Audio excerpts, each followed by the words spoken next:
পঞ্চায়েত ভোটের প্রস্তুতি খতিয়ে দেখতে আজ রাজ্যে এসেছেন কেন্দ্রীয় স্বরাষ্ট্রমন্ত্রী অমিত শাহ।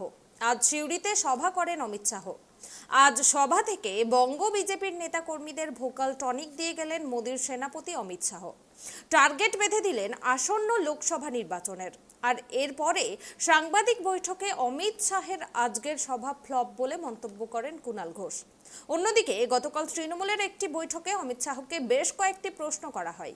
সেই প্রশ্নের উত্তর এড়িয়ে গিয়েছেন বলেও মন্তব্য করেন নারী ও শিশু কল্যাণ মন্ত্রী ডক্টর শশী পাঞ্জা। শাহজির আজকের সভা ফ্লপ। বাংলার মানুষ সাড়া দেননি, বীরভূমের মানুষ সাড়া দেননি, বিহার থেকে গাড়ি ঢুকতে দেখা গেছে। আমাদের দলের তরফ থেকে গতকাল সর্বভারতীয় তৃণমূল কংগ্রেস যে 5টি প্রশ্ন করেছিল, উনি সেই 5টির একটিরও উত্তর দিতে পারেননি।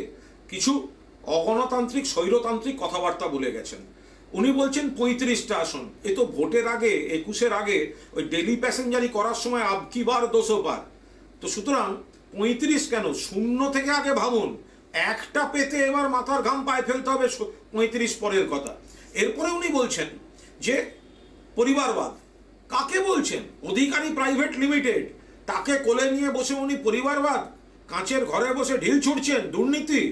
শুভেন্দু অধিকারী সিবিআই এর এফআইআর নেমড একটা প্রতিষ্ঠিত তোলাবাজ চোর, তাকে বিরোধী দলনেতা রাখেন? আপনি রাজ্যের কার কথা বলছেন? আমাদের কারুর বিরুদ্ধে অভিযোগ উঠলে দল ব্যবস্থা নিয়েছে, মুখ্যমন্ত্রী ব্যবস্থা নিয়েছেন। আপনারা কোন ব্যবস্থা নিয়েছেন? এবং সবচেয়ে বড় কথা, আপনি বলছেন 25-এর আগে সরকার ফেলে দেবেন। আরে লোকসভার সঙ্গে রাজ্যসভার কি সম্পর্ক?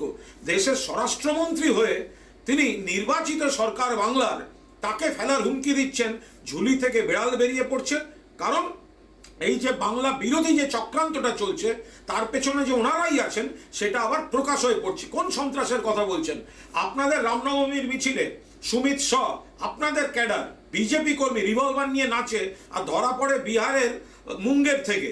তো কোথায় থাকে? আপনি তখন স্বরাষ্ট্রমন্ত্রী হিসেবে আপনি নিন্দা করতে পারেন না? স্বরাষ্ট্রমন্ত্রী হিসেবে নয়, একজন বিজেপি নেতা হিসেবে বিজেপির কিছু কুৎসা করে গেছেন অমিত শাহজি, এবং তিনি কাঁচের ঘরে বসে ঢিল ছুঁড়েছেন।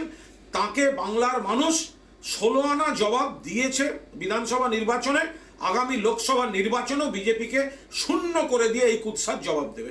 এবং উনি থাকলে সুবিধা হয়, কারণ উনি যতবার যেখানে আসবেন মানুষের সিদ্ধান্ত নিতে সুবিধা হয় যে বিজেপিকে একটি ভোটও নয়, সমস্ত ভোট মমता बनर्जी दल के।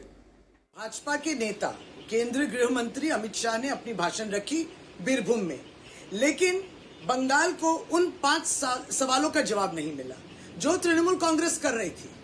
ठीक उसी तरीके से हमने देखा कुछ दिन पहले दिल्ली में भी जो केंद्र मंत्री थे, पंचायत के मंत्री, मनरेगा को लेकर सवाल, या बंगाल में जो गरीब है उनके घरों को लेकर सवाल, जब तृणमूल कांग्रेस के एमपी गए थे, वो उन सवालों का जवाब नहीं मिला। क्यों नहीं मिला? क्योंकि वो मिले ही नहीं।